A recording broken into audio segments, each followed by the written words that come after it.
आया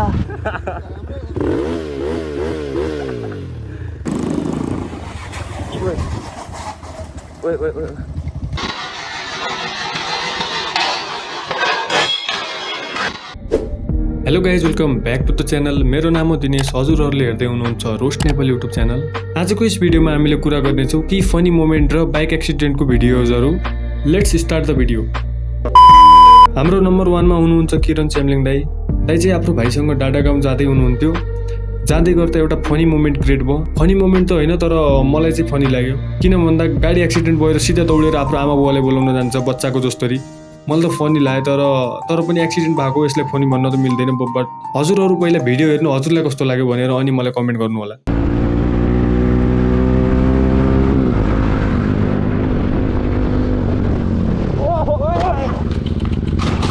आया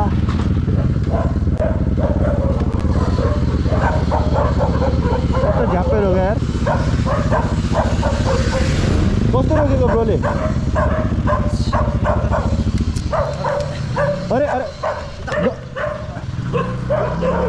ल के भएर ब्रो? ल झ्याप्पै रोक्यो क्या उसले। कस्तो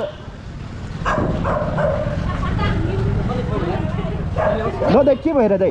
कस्तो झ्याप्पै रोकिरहेछ दाइ, के गरिरह? हामी भागेछ दाइ, भागेछ नभागिकन किन तपाईँ दादागिरी चाहिँ किन गरिरह? भागेको त छैन नि त आन्टी, हामी भागेको छैन नि त। होइन भागेको छैन यार, कुरा गर्दैछ नि त, यहाँ कुरा गरिन्छ नि त। खै ब्रदर के भयो? झ्याप्पै रोक्यो उसले पनि, थाहा नै भएन क्या।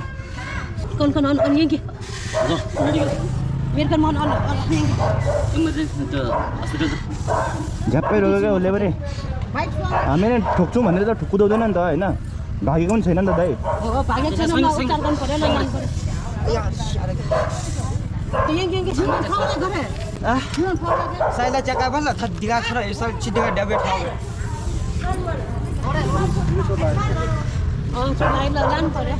मेडिकल कहाँ छ?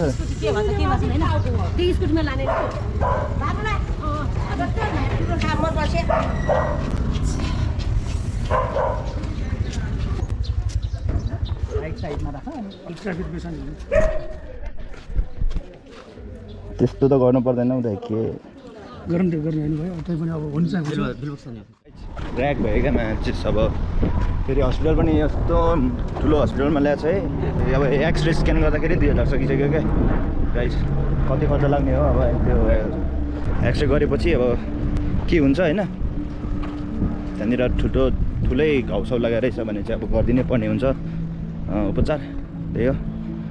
कहाँ जाँदै थियो यार? कस्तो ब्याड लक लाग्यो यार। अलिकै समयपछि उपचार गर्ने पैसा दिएर दाइ त्यताबाट निस्किनु भयो। डाँडा गाउँ जान चाहिँ रात पर्छ भनेर फेरि उता अलि नजिकैको गुम्बा साइडमा गएर चिया खाएर फेरि अलिकति फ्रेस भएर गइहाल्नु भयो घरतिर। अनि दाइको बाटो नै यति हो। अब लाग्यो हामी नम्बर 2 तर्फ।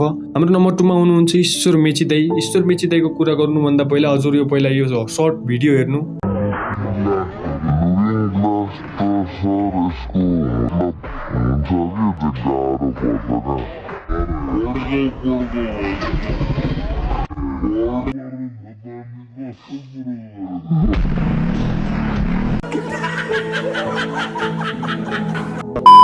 मलाई लाग्छ धेरै जस्तो नेपालीहरूले यो भिडियो देखेको नै होला। टिकटकमा भाइरल भएको भिडियो थियो। मैले यो भिडियो पहिला धेरै खोजेँ, 4-5 महिना समथिङ त्यति टाइम भइसक्यो होला। मैले धेरै खोजेँ तर भेटाएको थिएन। फाइनली आज भेटाएको छु। यो भिडियो चाहिँ ईश्वर मेची दाइको च्यानलमा रहेछ। म डिस्क्रिप्सनमा लिङ्क दिनेछु, हजुरहरूले त्यताबाट हेर्न सक्नुहुन्छ। सबै च्यानलको लिङ्क मैले डिस्क्रिप्सनमा दिएको हुनेछु। हजुरहरूलाई जुनको भिडियो राम्रो लाग्छ त्यताबाट हेर्न सक्नुहुन्छ। दाइको चाहिँ ट्राफिकहरूले यसरी ढुङ गरिदिन्छु भनेर यसरी भुबाहरूम्म गराएको गाडी भाइरल भएको थियो नि एउटा टिकटकमा। यो त्यही भिडियोलाई आज हामी फेरि रिवाज गर्नेछौँ। रिवाज त भन्छ हो, रिवाजलाई के भन्छ नेपालीमा? जेसुकै भनौँ। ल अब हजुरहरू हेर्नु यो भिडियो।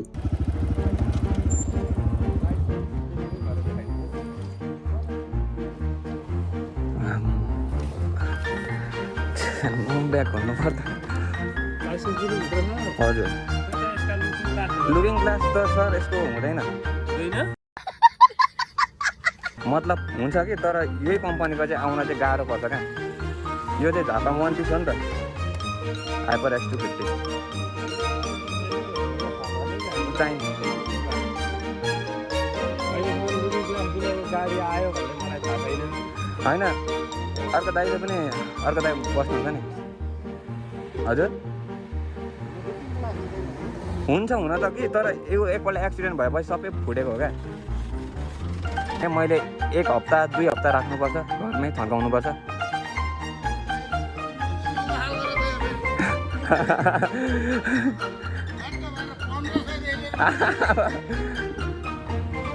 अर्को दाइ चाहिँ हुनुहुन्न क्या हो अर्को दाइ हुनुहुन्न आज हजुर हजुर हामी यही बिचबाट हो फिल्म जाने भनेको हजुर होइन घर त यहीँ हो बिर्ताम पाउँछ तर यस्तो काम छैन यस्तो बाइकहरू रेन्टको सब बिग्रेको हुन्छ यो बाइकको अलिकति बिग्रियो भने सक्यो पैसा सानो खर्च हुन्छ फोटो देखाइदेऊ न छिटो बिलबुक खोइ नयाँमा छ 14 लाख हजुर यो उसको हजुर दुईटा कार किनेर चढ्थ्यो कि यो मेरो 9 को उसको चाहिँ बेसीको मेरो चाहिँ 9 लाख हो उसको त 14 लाख हो अनि क्यास नदिएर के 7 लाखमा त यस्तो दामी कार आउँछ यो मेरो बिल बुक हो 7 लाखमा त दामी ओ लाइसेन्स चाहिँ कहाँ राख्दियौ यो चाहिँ कतिमा किनेको यो तँ त महँगोको बुवा के गर्छन् भन त लाउरे हो कसको हाम्रो थेट लाउरे भगवा त म दाइ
यस भिडियोमध्ये सबभन्दा फनी बनिएको यो पुलिस दाइ हुनुहुन्थ्यो ट्राफिक दाइ त त्यति नर्मल हुनुहुन्थ्यो बट पुलिस दाइ सबभन्दा फनी हुनुहुन्थ्यो यतिकै पुलिस दाइ हुनुपर्छ अलिकति स्माइल आउँछ त्यही हो अनि दाइ त्यताबाट गइहाल्नु पऱ्यो यति नै थियो हाम्रो ईश्वर दाइबाट अब लागौ हामी नम्बर 3 तर्फ हाम्रो नम्बर 3 मा हुनुहुन्छ मनिष दाइको च्यानलको नाम चाहिँ राइडर मनिष 09 छ दाइको चाहिँ अलिकति नर्मल भन्दा नि अलिकति मिडियम खालको एक्सिडेन्ट भएको छ अलिकति इन्जुरी आएको छ त्यस्तो एक्सिडेन्ट भएको छ दाइ चाहिँ हाम्रो भाइसँग गोकर्णगञ्ज जाँदै हुनुहुन्थ्यो जाँदै गर्दा बाटोमा ट्राफिकले देख्नुभयो दाइले रोक्छ कि नि भनेर जाँदै हुनुहुन्थ्यो तर सधैँको जस्तरी ट्राफिकले फेरि रोकेर दाइको लाइसेन्स जफत गर्यो र त्यताबाट पठाइदियो एक्चुअली ड्राइभर लाइसेन्स लिनुको कारण चाहिँ यस्तो थियो कि दाइको बिलबुक चाहिँ अलिकति के प्रब्लमले बनाउन दिनु भएको थियो त्यही कारणले पहिला बिलबुक देखाउनु ल्याएपछि बिलबुक देखाउनु अनि लाइसेन्स लिएर जानु भन्यो ट्राफिकले अनि दाइ त्यताबाट गइहाल्नुभयो अनि जाँदै गर्दा एउटा दाइले सोध्नुभयो बाटो र दाइले त भन्नुभयो कि यो त बाटै बन्द छ डोजरले बनाउँदैछ भन्नुभयो अनि त्यताबाट घर जाँदै हुनुहुन्थ्यो कि दाइले फेरि एउटा अरू ठाउँ जाने मन बनाए अर्को ठाउँ गएर चिया खाए अनि त्यता आफ्नो भाइले अलिकति अपलोड गरायो दाइको डट बाइकमा अनि दाइ चाहिँ त्यता स्टेसन गरेर घर जाँदै हुनुहुन्थ्यो कि त्यत्तिकैमा दाइको भयो एक्सिडेन्ट जुन माइनर छ तर बट एक्सिडेन्ट त एक्सिडेन्ट हो नि तर बुलेटबाट पढ्नु भएको थियो, अलिकति त चोट आयो तर त्यति आएन। फर्स्टमा हजुर यो भिडियो हेर्नु, त्यसपछि कुरा गर्नेछौँ।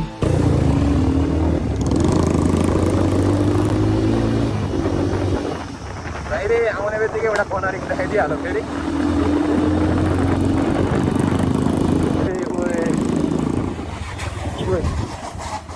ओए ओए ओए ओए दाइ,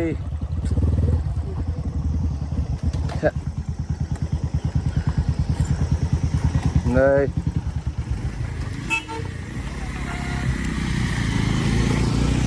अलिक अलिक है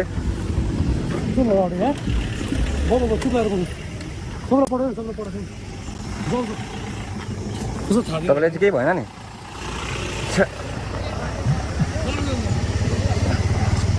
एक्सिडेन्ट भएर दाइको पुरा ह्यान्डलले गएको रहेछ। दाइले चाहिँ होटलमा बाइक राख्नुभयो, फेरि हस्पिटल जानुभयो, अलिकति ट्रिटमेन्ट गर्नुभयो र घरमा जानुभयो। घरमा गइसकेपछि 3-4 दिनसम्म अलिकति ठिक भइसकेपछि अनि फेरि आफ्नो भाइसँग स्कुटरमा बसेर गाडीमा जानुभयो र आफ्नो गाडी मेकानिकसँग बनाइ माग्नुभयो र त्यताबाट आउनुभयो। गाडीको ह्यान्डल अलिकति लुचिक थियो, त्यही पनि घरमा पुगाउनु भयो। घरमा पुगाउनुभन्दा पनि पहिला दाइले ग्यारेजमा लिनुभयो, ग्यारेजमा लिएर बनाएर फेरि घरमा जानुभयो। र यति नै थियो दाइको बाटो पनि। यदि हजुरहरूलाई दाइको फुल भिडियो हेर्न चाहनुहुन्छ भनेपछि 2टा भिडियो म डिस्क्रिप्सनमा राखिदिन्छु। एउटा भिडियो, दोस्रो भिडियो हजुरले आफै हेर्न सक्नुहुन्छ। नम्बर 4मा चाहिँ हाम्रो अलिकति फनी छ भिडियो, किन भन्दा हाम्रो दाइले अलिकति स्टाइल देखाउँदै हुनुहुन्थ्यो। दाइ चाहिँ स्टाइल राखेर यस्तो गाडीमा गजर पालेर 8 बनाउने कोसिस गर्दै हुनुहुन्छ र दाइले 8 बनाउनु पनि भयो। बट लास्टमा के भयो हजुरहरू आफै हेर्नु भिडियो।